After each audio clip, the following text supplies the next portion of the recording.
Harus dibedakan antara rasa takut yang masuk akal atau reasonable fear dengan fobia.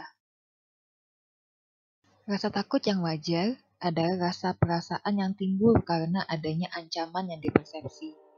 Rasa takut yang wajar mempunyai penyebab yang dapat dikenali. Fobia adalah rasa takut yang luar biasa yang tidak diketahui atau tidak dapat dilacak penyebabnya secara pasti. Setiap orang mempunyai rasa takut.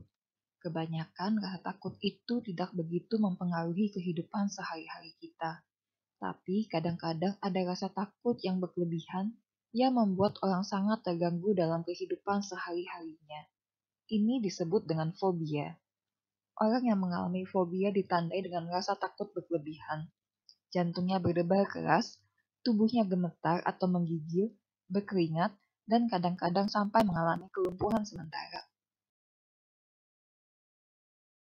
Fobia yang paling umum antara lain arachnofobia, takut laba-laba, latofobia, takut kecoa, opidiofobia, takut ular, acrofobia, takut ketinggian, agorafobia, takut keramaian, klaustrofobia, takut tempat yang sempit atau tertutup, sinofobia, takut anjing, astrafobia, takut petir, pneromelhanofobia, takut terbang.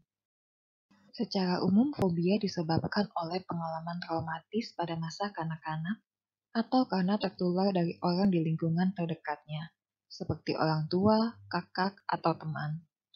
Karena itu, orang tua sebaiknya mengatasi semua fobianya agar tidak menular kepada anak-anaknya. Semua fobia dapat diatasi dan disembuhkan. Ada 2 langkah untuk mengatasi dan menghilangkan fobia. Pertama, desensitisasi atau paparan secara perlahan-lahan. Kedua, restrukturisasi kognitif. Disinilah plastisitas otak berperan penting. Langkah pertama, desensitisasi adalah usaha untuk melemahkan jaringan sel-sel otak atau neural network yang mengatur fobia tertentu. Ini berarti memutuskan koneksi antara sel-sel otak yang menyimpan memori tentang benda atau situasi tertentu yang menimbulkan fobia dengan area otak yang berhubungan dengan rasa takut, yaitu amigdala. Hal ini dilakukan dengan memaparkan atau ekspos individu terhadap objek yang menimbulkan fobia secara perlahan-lahan. Misalnya, orang yang takut anjing atau sinofobia mulai diekspos terhadap atau didekatkan dengan boneka anjing yang tidak terlalu mirip dengan anjing yang sebenarnya. Setelah terbiasa dengan objek itu, dia didekatkan dengan boneka anjing yang lebih mirip dengan aslinya, dan seterusnya.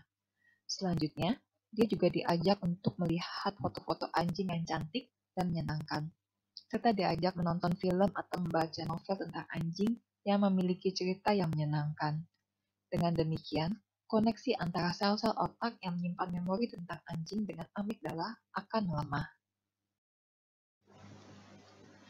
Langkah kedua, restrukturisasi kognitif, yaitu membentuk jaringan sel-sel otak atau neural network baru yang mengatur rasa senang yang dihubungkan dengan objek yang sebelumnya menimbulkan fobia.